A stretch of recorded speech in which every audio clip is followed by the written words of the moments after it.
Hello दोस्तों, good morning. और मैं एक और टॉपिक लेके आया हूँ आपके लिए। और मैं उम्मीद करता हूँ कि मेरी जो वीडियो है मैं बहुत सिलेक्टिवली करके वीडियो बनाता हूँ, तो आपको डेफिनेटली कुछ यूज आ रहा होगा और आपको कुछ नॉलेज इंक्रीज हो रहा होगा। तो आज जो हम एक टॉपिक डिस्कशन करेंगे, ये सबको काफ़ी सारे लोगों को दिल में छुआ हुआ है और बहुत कंट्रोवर्शियल टॉपिक है ये।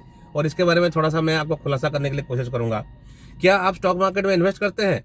तो अगर करते हैं या नहीं करते हैं, दोनों सिनारियों पे आप ये वीडियो देखिए, पूरा अंत तक देखिए, ताकि आप खुद के नॉलेज के लिए और आप अपने कोई वाइफ और आपके हस्बैंड है, आपके इन लॉज है, आपके ब्रदर सिस्टर्स, कोई भी अगर स्टॉक मार्केट में इन्वेस्ट करते हैं तो आप उनको भी कुछ ज्ञान दे सकते हैं। मतलब आप मैं आपको इस तरह से बताऊंगा कि आपको पूरा समझ में आ जाएगा इस कंसेप्ट क्या है, ताकि आप उनको भी चैलेंज कर सकते हैं, उनको भी पूछ सकते हैं क्या वो इस तरह से किसी दलदल में फंसे तो नहीं है, इस प्रोडक्ट के दलदल में। तो आप उनको अवेयर कर सकते हैं इस प्रोडक्ट को लेके। तो हम किस प्रोडक्ट के लिए बात करते हैं? फ्यूचर एंड ऑप्शंस करके एक पूरा स्टॉक मार्केट में, जैसे स्टॉक मार्केट में आप किसी शेयर को परचेज करते हैं और शेयर को परचेज करने के शेयर का प्राइस बढ़ता है या शेयर का प्राइस घटता है। शेयर का प्राइस अगर बढ़ रहा है तो आपको प्रॉफिट हो रहा है, शेयर का प्राइस अगर गिर रहा है तो आपको लॉस हो रहा है। एक तो ये तरीका है। दूसरा, बहुत सारे लोग म्यूचुअल फंड के थ्रू से भी स्टॉक मार्केट में एंट्री करते हैं, वो बहुत सेफर साइड माना जाता है।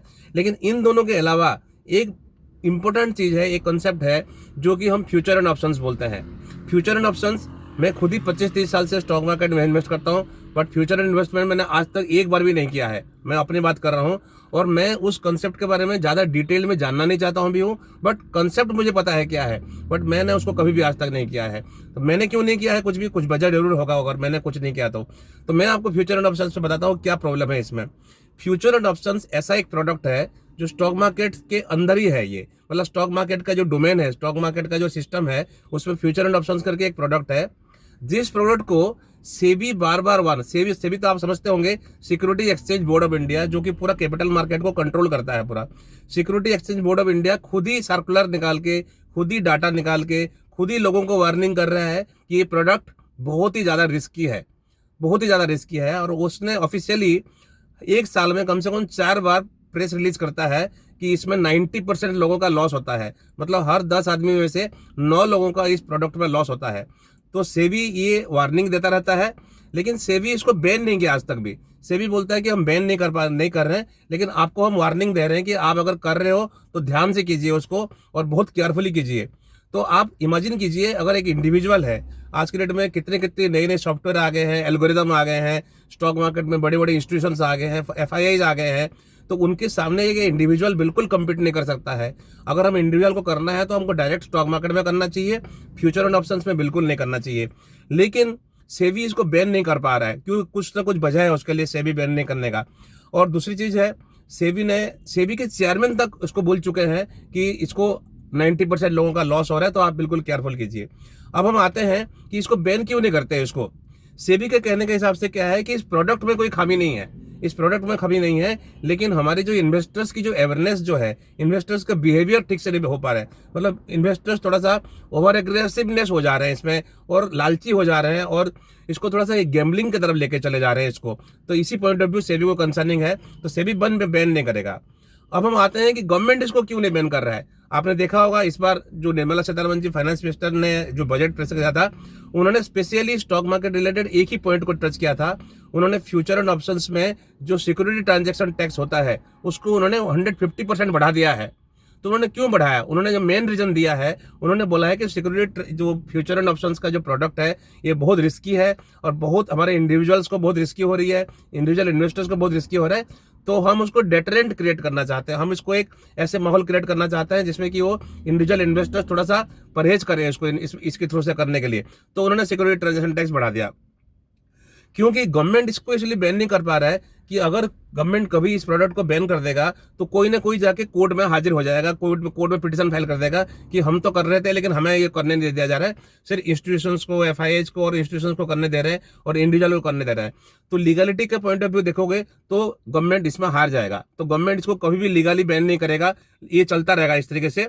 और दूसरी चीज क्या है, ग्लोबल इमेज हमारा खराब होगा। हमारे इंडियन स्टॉक मार्केट धीरे धीरे मैच्योर कर रहा है और बहुत सारे एफआईआई जाके इन्वेस्टमेंट किए हैं।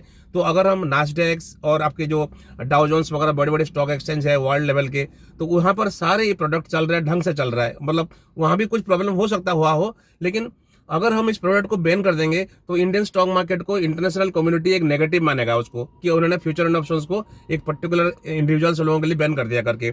तीसरा चीज में क्या है, मनी मैटर्स है। मेन मुद्दा यहीं पर है। मनी मैटर्स में क्या है कि चाहे फ्यूचर एंड ऑप्शंस में कोई इंडिविजुअल प्रॉफिट कर रहा हो या लॉस कर रहा हो, दोनों ट्रांजैक्शंस में गवर्नमेंट क्या करता है, सिक्योरिटी ट्रांजैक्शन टैक्स लेता है। तो गवर्नमेंट को दोनों साइड में प्रॉफिट है। मतलब गवर्नमेंट बैन भी कर रहा है, वार्निंग भी दे रहा है, आपको सलाह, आपको गाइड भी कर रहा है कि मत करो, कम करो, ध्यान से करो।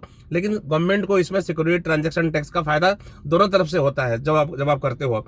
और दूसरी चीज में क्या है, अगर हम फ्यूचर एंड ऑप्शंस को इंडिविजुअल्स के लिए अगर बैन कर देंगे तो जो मार्केट की जो लिक्विडिटी का जो है मार्केट में, मतलब उसी पर्टिकुलर स्टॉक का जो प्राइस डिस्कवरी सिस्टम जो है उसमें काफी धीमापन आ जाएगा। मतलब ये थोड़ा सा ड्राई हो जाएगा, वो वाला मार्केट, स्टॉक मार्केट ड्राई हो जाएगा। तो यही वेस्टेड इंटरेस्ट के लिए गवर्नमेंट ने भी काफी असेसमेंट किया है। गवर्नमेंट ये देख रहा है कि स्टॉक एक्सचेंज का भी बिजनेस बढ़ रहा है इसमें, और क्लियरिंग कॉर्पोरेशन का भी बिजनेस बढ़ रहा है। ब्रोकरेज, जो बहुत सारे ब्रोकरेज कंपनी जो है स्टॉक मार्केट में, उनका भी बस बिजनेस इसमें बढ़ रहा है। तो कहीं ना कहीं इसमें एक कन्फ्लिक्ट है। मतलब इसमें से गवर्नमेंट चाहते हुए भी कुछ नहीं कर रहा है, क्योंकि गवर्नमेंट का खुद का भी थोड़ा सा इंटरेस्ट है इसमें, क्योंकि इसमें रेवेन्यू मिल रहा है इस प्रोडक्ट के थ्रू से। बट नटसेल में ये मैं बोलूंगा, कंक्लूजन में ये बोलूंगा कि ये प्रोसेस चलता रहेगा। गवर्नमेंट आपको वार्निंग देता रहेगा, सेबी आपको डाटा दिखाता रहेगा, लेकिन ये प्रोडक्ट कभी बैन नहीं होगा। मोस्ट लाइकली मेरे हिसाब से तो इस प्रोडक्ट बैन नहीं होगा, क्योंकि सबकी इसमें थोड़ा बहुत इंटरेस्ट इसमें है। तो आप लेकिन एज ए इंडिविजुअल इन्वेस्टर्स, अगर आप स्टॉक मार्केट में इन्वेस्टमेंट कर रहे हो, नहीं कर रहे हो, आपके सराउंडिंग्स में अगर कोई स्टॉक मार्केट में इन्वेस्ट कर रहे हैं, जरूर आप उसको एक बार पूछिएगा कि आप क्या फ्यूचर एंड ऑप्शंस में करते हो, क्या आपने कभी पैसा कमाया है, आपने अगर महीने में अगर 5 बार करते हो तो कितनी बार पैसा कमाया आपने। तो ये जरूर क्वेश्चन आप पूछिए उसको, आप थोड़ा सा उसको गाइड कीजिए। तो मैं ये बोलूंगा, करना नहीं करना उस पर्सन का खुद का डिसीजन है, लेकिन आपको खुद को अवेयरनेस रहना बहुत जरूरी है। Thank you very much for watching this video. और आप अगर मेरी वीडियो पसंद करते हैं तो आप प्लीज़ लाइक कीजिए और मेरी चैनल को सब्सक्राइब कीजिए। और ये ऐसे इंटरेस्टिंग टॉपिक मैं आपको वीडियो बना के ला के दूंगा। थैंक यू वेरी मच, नमस्कार।